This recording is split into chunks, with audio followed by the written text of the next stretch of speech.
As the name suggests, to us at Wild Frontiers, central India comprises a region at the centre of the country, south of the Ganges Plain, east of Gujarat and Rajasthan, and anything north of Bangalore and Chennai.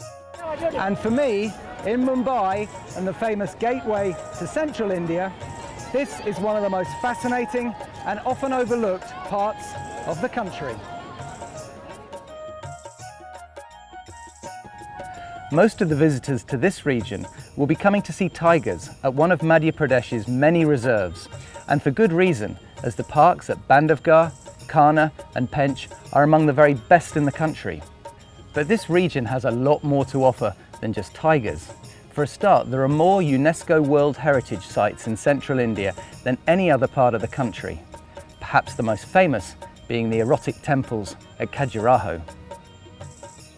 Most people know Khajuraho for the erotic temples, the temples carved from the Kama Sutra, but they only represent 10% of the overall carvings here. And I think what gets you about this place is not so much those, although they are amazing and quite extraordinary, but it is really the scale of the craftsmanship here, the thousands and thousands and thousands of beautifully intricate carvings.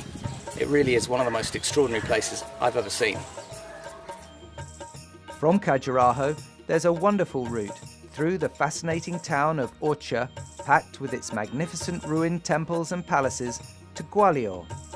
Not only is this the location of one of the most magnificent forts in all India, it's also home to some fairly curious trinkets. Right now I'm in the dining hall of the Maharaja of Gwalior, and I've just seen the most brilliant dinner service design. That's a solid silver train pulling decanters, which of course would be filled with wine or spirits, and then carried along the railway track on the table. How cool is that? From Gwalior, you can head south to Bhopal, a place best known for the 1984 Union Carbide disaster, but one that is in fact a fascinating city with a pretty old town and some great sights, including the World Heritage Buddhist stupas at Sanchi. Heading further south, you come to the World Heritage Rock Shelters at Bhimbetka, site of some of the oldest rock art anywhere in the world, before visiting the quirky former British hill station of Panchmari and Satpura National Park. From here, you can either take a train down to Aurangabad to see the ancient Buddhist caves at Ellora and Ajanta, or fly to one of India's truly must-see towns, Hyderabad, capital of Andhra Pradesh. Hyderabad is a place renowned for its palaces, its pearls, and its chicken biryanis. It's also home to the family that were the richest in the world. In fact, according to Forbes, the 6th Nizam of Hyderabad was the 5th wealthiest person of all time, with an estimated wealth at today's levels of over $200 billion.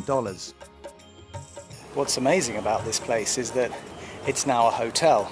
The Taj Group did a deal with the descendants of the last Nizam and took a 65-year lease and have now turned it into what is, in my opinion, not only the most amazing heritage property in India, but probably in the world.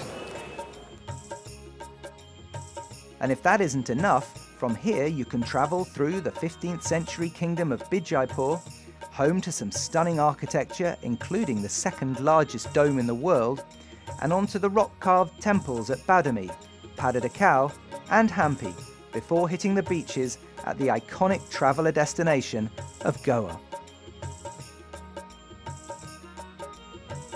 We have a number of group tours that travel through the region, with a passage to India starting in Mumbai, heading through Ellora and Ajanta, the stunning Riverside Fortress Hotel at Ahilya, as favoured by Mick Jagger no less, and on north to Kashmir. The land of the Kama Sutra links Gwalior, Orcha, Khajuraho and Varanasi with Calcutta, but perhaps the most in-depth group tour is our Heart of India trip, which really ticks all the boxes: Bhopal, Satpura, Hyderabad and Goa. And of course, back in our offices in London and Delhi, we have specialist travel planners that can help you create the most perfect Central India tailor-made experience. With the exception of Mumbai, Goa and the tiger parks, few people visit this region. And in a way, that's a real shame because there's so much to see. Although varied, there is some of the nation's best accommodation, some of the most interesting cuisine, great wildlife, and some of her most stunning views.